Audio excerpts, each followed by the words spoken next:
All right, welcome to this episode of the Joyful Scaling Podcast. Busy is not a disordered schedule or a to-do list. It is a disordered heart. Listen, I am here with a beautiful sister in the Lord and a client of mine, Lissa Figgins, and she is a master when it comes to time. As a midlife woman entrepreneur, Alyssa has a lot on her plate. She's a wife, an empty nest mom, life coach, podcaster, women's ministry leader, mentor, and friend. At one point in her life, and see if you can relate, her life was just too busy. And she found herself showing up on the outside, but not being fully present. Something had to change because it was affecting her faith, her relationships, her work, wellness, her home, and ultimately her joy.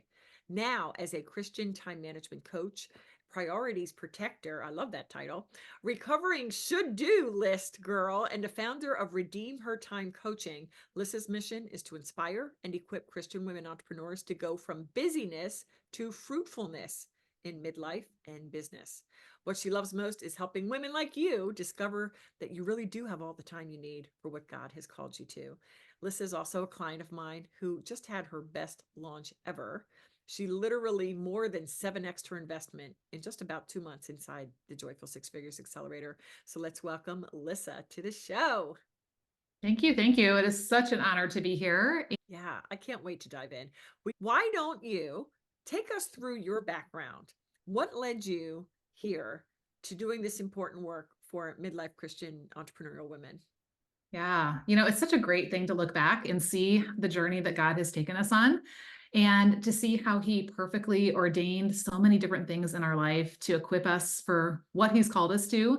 And, sometimes I just say, God, I wish he would have just shown me when I was 18 that this is what I was going to do. I would have saved the money from college. I would have saved, the working for somebody else. I would have just jumped to this. This is great. Yeah, I was an overachiever, in school and came out the top of my class and decided I was going to be a teacher because that was just a great mom job, right? And so I could be flexible around my kids. And it was. I was married. Well, I still am married to a U.S. Army veteran. So he was serving active back then. And there was a lot of time when he would be gone for up to a year at a time. And I would have 3 kids, here on this side of the ocean by myself and not knowing where he was. We didn't have the same kind of communication that military wives have now, with their spouses when they're other places. And so a lot was on me and I just took it for the team, right? I'm just gonna, buckle down and just make this work. But I remember very clearly this one deployment. And I remember just feeling like every single ball was dropping, every single ball. Nothing was being done well. Nothing was staying in the air. And I was working hard. I mean, I was not the mom who was just binging, Netflix. I was working hard, right? And I was doing a lot of things. And honestly, I was wearing busy like a badge of honor. Like I think a lot of women do. And I think a lot of Christian women do, right? It makes us feel valued. It makes us feel important. It gives us identity, right? Yeah, I finally got to this point where I realized I can't do it all. I can't. And I had been a believer for like basically my whole life, right? I knew I could only do this with him. And yet I was still trying to do it all, right? And it was just, I'm just going to work harder and I'm just going to do more and I'm going to get up earlier or stay up later or multitask even more to the max so I can fit more into these little cramped periods of time that I had in between, all these different things. And literally I was just frustrated, right? Overwhelmed, exhausted. I was showing up places and most people would look at me on the outside and be like, wow, how does she do it all? The thing of it is that I was there on the outside. I was showing up to church. I was taking my kids to their activities. I was doing the do on the outside, but I wasn't really fully present inside, right? Like with myself, with the Lord, even in, those relationships that I said were so important, right? And they were what mattered most. And yet they weren't really getting any of me. And it was just an external thing. And I knew I couldn't keep that up. And I always just felt like there was never enough time and there was never enough of me. Right. And there was just constantly expectations. I call them the shuns, expectations, obligations, and distractions.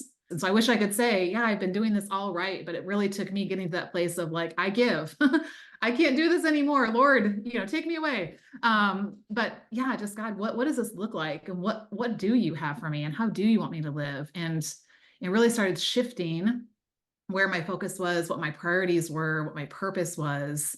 And, and then from there, where my time was going.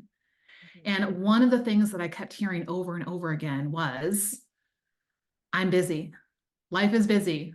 How are you? You ask your friend at church, how's life? Oh, busy, busy, busy. And she just has this big Yeah. smile on her face. Like it's this great thing. Right. And I'm like, really? Is that really what God has for us? Does he want his daughters just to be busy, all the time? And I had seen that in my own heart and life. And I started shifting and realizing, yeah, busy isn't what he wants for us, because I can be a busy bee and, fluttering around to every flower in the field, but that doesn't mean I'm producing any fruit. Right. And if I'm not producing fruit for the kingdom, what's the point?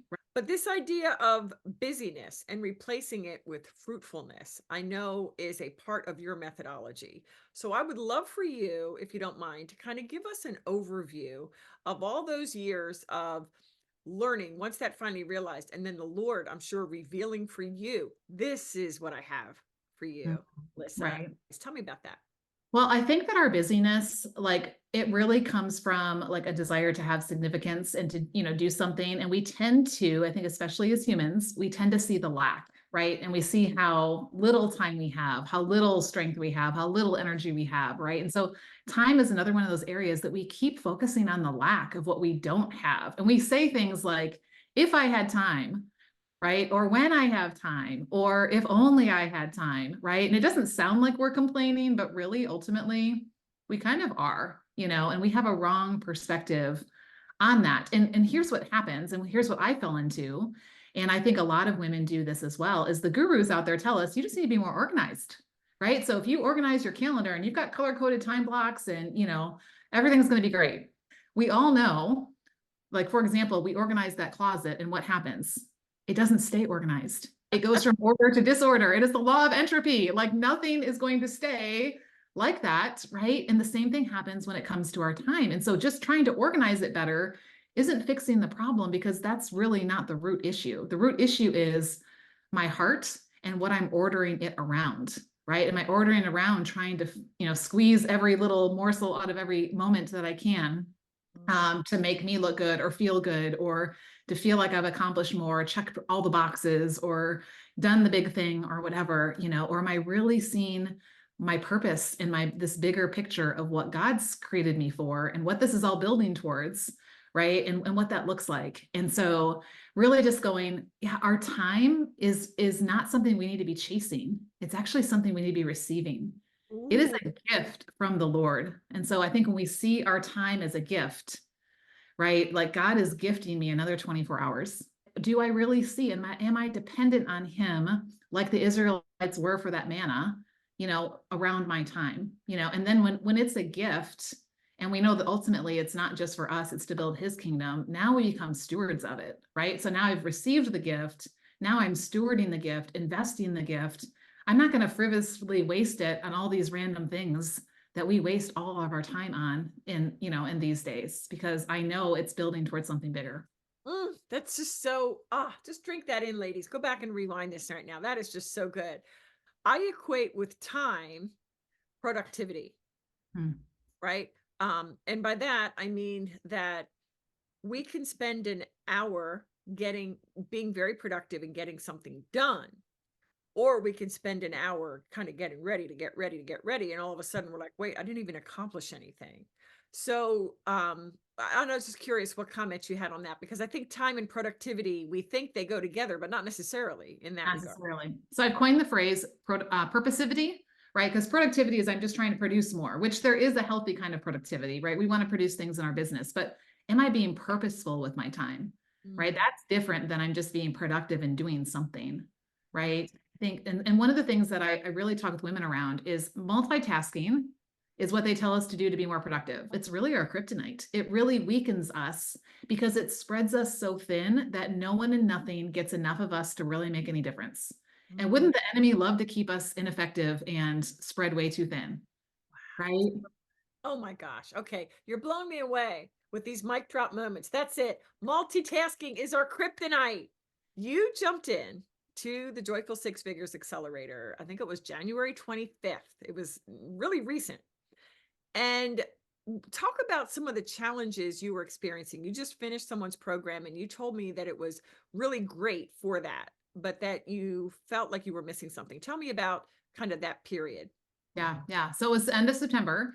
And I had spent first quarter of 2023 really optimizing my podcast, which was so good, building out my first iteration of my coaching program, which was a huge accomplishment, bringing in my first clients, right? Going through that, even creating a follow-up program on the fly, because at the end of 12 weeks, they're like, Lissa, we still need you.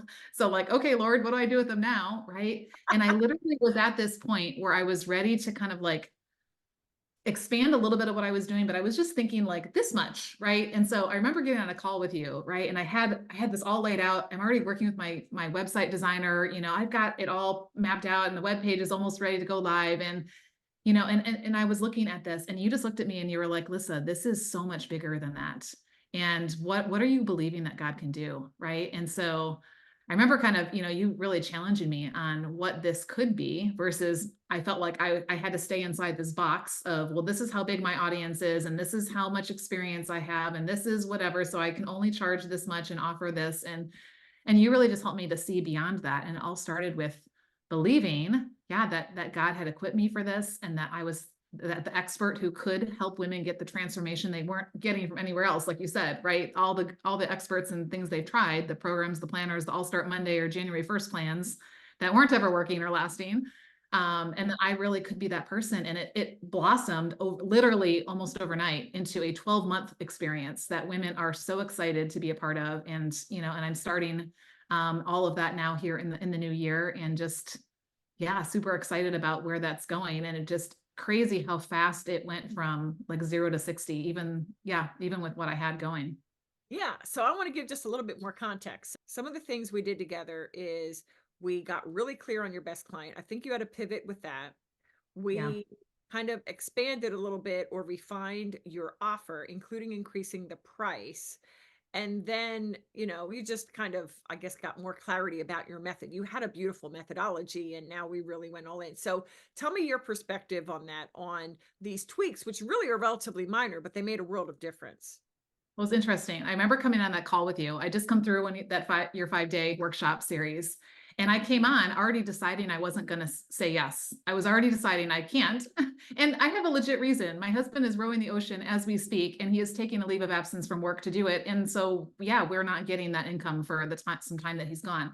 So I really did have that. But you helped me make such a shift just on that first phone call of really looking at my best client and who she was and how it was way too general. I was talking to every Christian woman in the world, which is great. And yet, right, it wasn't really standing out to her to make her say, oh my goodness, I need this. And so, yeah, so you just showing me how to like what that looked like. And that was just the first level. And then you challenged me to take it down even deeper, a second level, which I resisted at first. But then I was like, okay, like prayed about it, took it to the chairman of the board.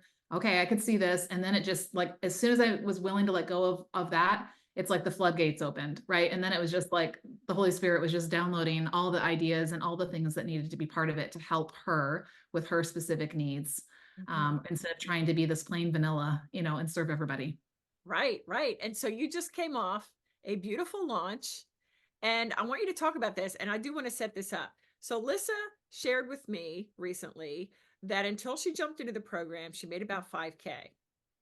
And tell them where you are now with your launch. The bet you've like 7 or 8x your investment, Yeah. right? So I did this 5-day workshop the beginning of December. So to date, I'm now at 37,000 and some odd change.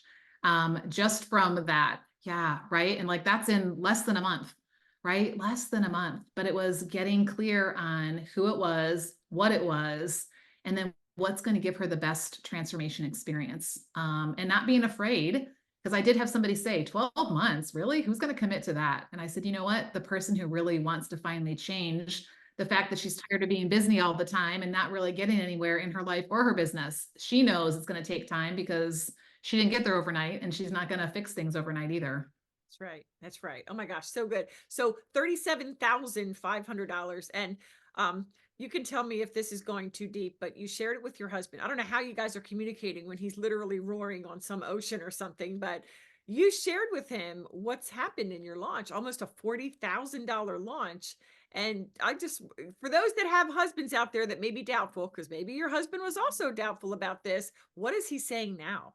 Yeah. Well, without telling the whole story, there was a time when he was like ready to walk away from our marriage because of my business. And I knew it wasn't the business. I knew that wasn't the issue. Right.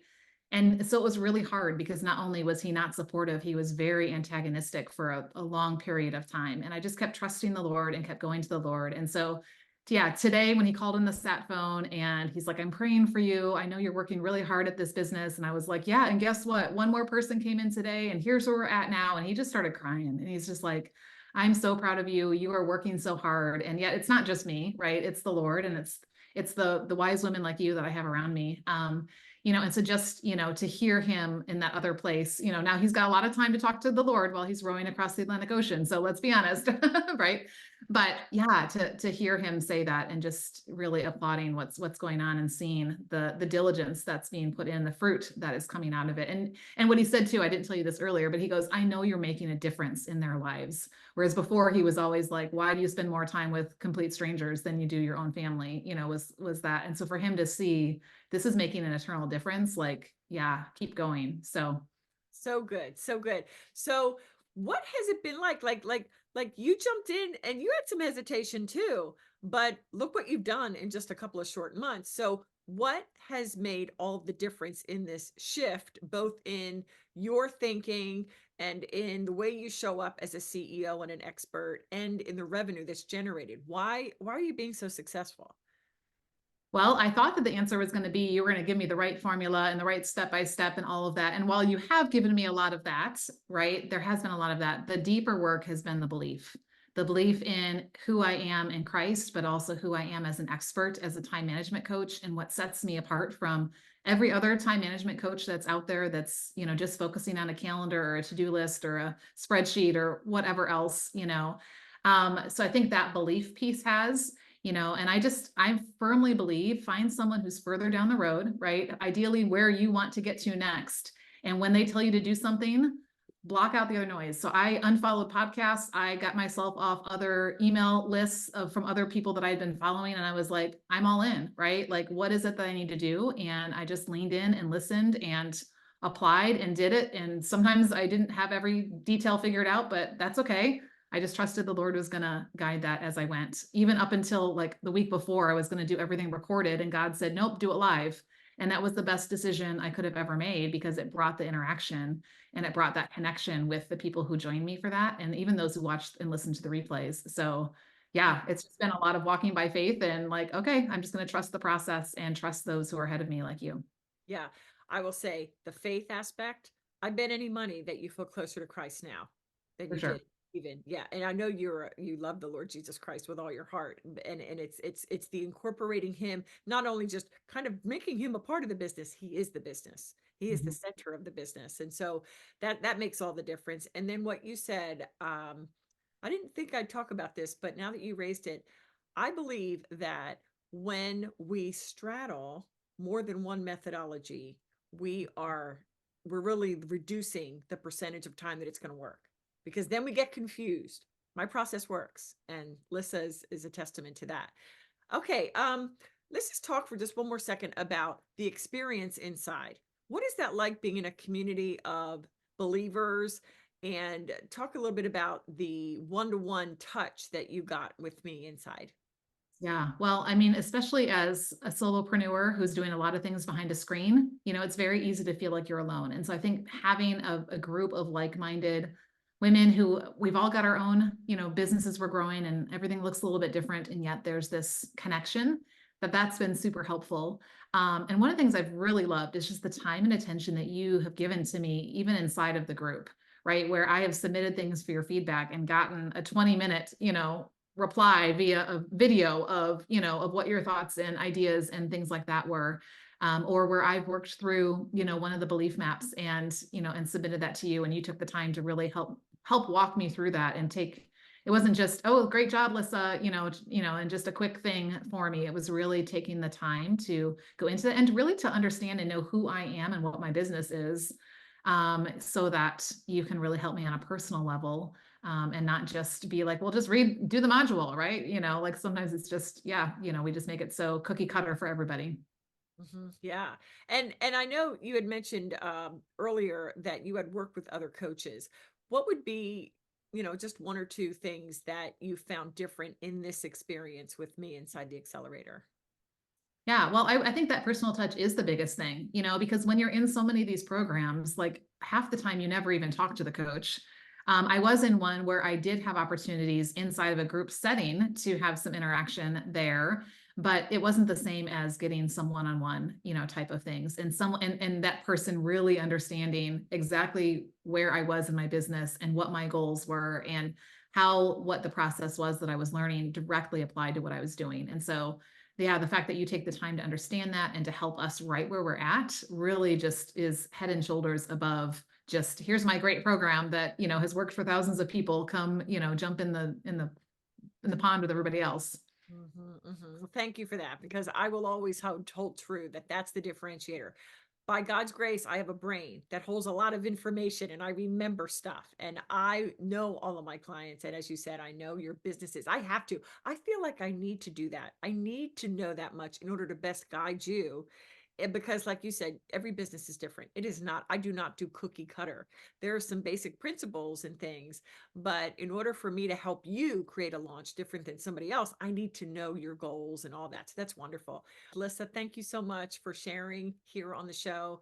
And thank you for being a beautiful friend and client. And may God bless you richly, sister.